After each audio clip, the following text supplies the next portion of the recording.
दिल्ली के शाहबाद डेरी इलाके में रविवार रात एक युवक ने वानियत की सारी हदें पार कर एक नाबालिग लड़की की चाकू के 40 से अधिक वार कर बेरहमी से हत्या कर दी। आरोपी बीच सड़क पर किशोरी पर चाकू से ताबड़तोड़ हमले करता रहा। इस दौरान वहां मौजूद कई लोग मूकदर्शक बने वारदात को देखते रहे। आइए आपको बताते हैं साक्षी हत्याकांड की पूरी कहानी। दिल्ली में 16 साल की लड़की की चाकू मारकर हत्या के आरोपी साहिल को साकेत कोर्ट ने 2 दिन की पुलिस रिमांड पर भेज दिया है। रविवार रात सरेराह साहिल ने चाकू से ताबड़तोड़ वार कर एक किशोरी की हत्या कर दी थी और लोग तमाशबीन बने रहे। लड़की के सिर पर साहिल ने पत्थर से भी 6 बार वार किए थे, जिसके बाद वह बुलंदशहर में स्थित अपनी बुआ के घर जाकर छिप गया था, जहां से पुलिस ने उसे गिरफ्तार किया। हालांकि साहिल ने गिरफ्तारी से बचने के लिए अपना मोबाइल ऑफ कर लिया था ताकि उसकी लोकेशन का पता न चल सके, लेकिन साहिल की बुआ के एक फोन से आरोपी की लोकेशन मिल गई और वह पुलिस के हत्थे चढ़ गया। किसी ने भी साहस दिखाकर किशोरी को बचाने का प्रयास नहीं किया। युवक पर इस कदर खून सवार था कि चाकू मारने के बाद भी उसकी दिल नहीं भरा। उसने एक बड़ा पत्थर उठाकर किशोरी पर ताबड़तोड़ हमला करना शुरू कर दिया। बाद में वह लड़की को लात मारकर वहां से फरार हो गया।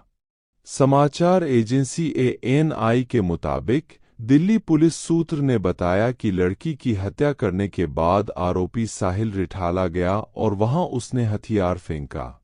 इसके बाद उसने पेशेवर अपराधी की तरह पुलिस को चकमा देने के लिए 2 बुलंदशहर जाने के लिए 2 बसें बदली। वह सोमवार तड़के 4 बजे बुलंदशहर स्थित अपनी बुआ के घर पहुंचा था। हत्या के बाद से ही साहिल का फोन बंद था। उधर सोमवार को हत्याकांड का दिल दहला देने वाला CCTV फुटेज सामने आया है।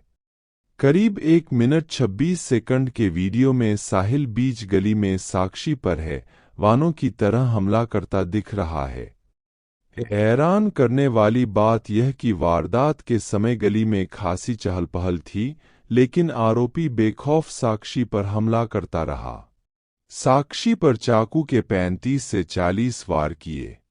किसी ने भी साहस दिखाकर आरोपी को रोकने या पकड़ने का प्रयास नहीं किया। अलबत्ता एक लड़के ने थोड़ा हिम्मत दिखाकर एक बार साहिल को पकड़ने की कोशिश की, लेकिन साहिल के सिर सवार खून को देखकर वह भी पीछे हट गया। आरोपी ने साक्षी पर चाकू के 35 से 40 वार किए। इसके बाद भी जब उसका दिल नहीं भरा तो उसने पास में पड़ा एक बड़ा पत्थर उठाकर साक्षी को मारना शुरू कर दिया।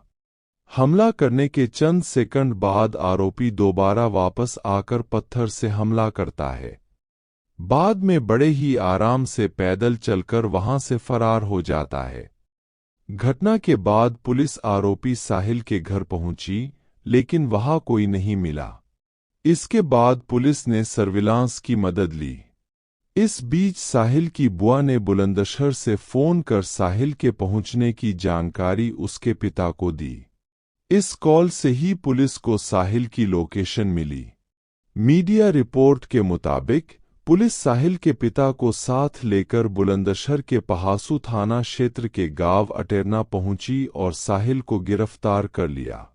अटेरना से पकड़े गए साहिल की बुआ के पुत्र अमन ने बताया कि साहिल सोमवार करीब 4 बजे उनके घर पहुंचा था। दरवाजा खोलने पर जब परिजनों ने पूछा कि इतनी सुबह कैसे आना हुआ, तो उसने बताया कि वह पास में ही अपने एक दोस्त के घर आया था, वहां से यहां आ गया है। अमन ने बताया कि इसके अलावा उसने कोई जानकारी नहीं दी। उन्हें नहीं पता था कि वह किसी की हत्या करके यहां आया है। साथ ही करीब 8 माह पूर्व साहिल व उसके परिजन एक शादी में गांव आए थे। उसके बाद अब साहिल आया। कहा कि हम लोगों का दिल्ली कम ही आना जाना होता है। शरीर पर चाकू के मिले हैं 16 घाव। खोपड़ी भी टूटी पाई गई। उधर प्रारंभिक पोस्टमार्टम रिपोर्ट में साक्षी के शरीर पर चाकू के 16 घाव मिले हैं और खोपड़ी भी टूटी पाई गई है। दिल्ली पुलिस की पीआरओ सुमन नलवा ने बताया कि साहिल और साक्षी 3-4 साल से रिश्ते में थे। साक्षी की ओर से बातचीत बंद करने और पुराने दोस्त से नज़दीकी बढ़ाने पर साहिल नाराज चल रहा था। उसने कई बार साक्षी का पीछा किया था। अब तक की पुलिस की पूछताछ में आरोपी ने खुलासा किया है कि साक्षी उसे दरकिनार कर दूसरे लड़के से बातचीत करने लगी थी। जिस युवक से साक्षी बातचीत कर रही थी, उससे साक्षी की पहले से दोस्ती थी। साक्षी साहिल से दूर होना चाहती थी, लेकिन साहिल उसे छोड़ना नहीं चाहता था। शनिवार को भी साहिल और साक्षी के बीच विवाद हुआ था। इसके बाद साहिल ने साक्षी की हत्या का प्लान बनाया था।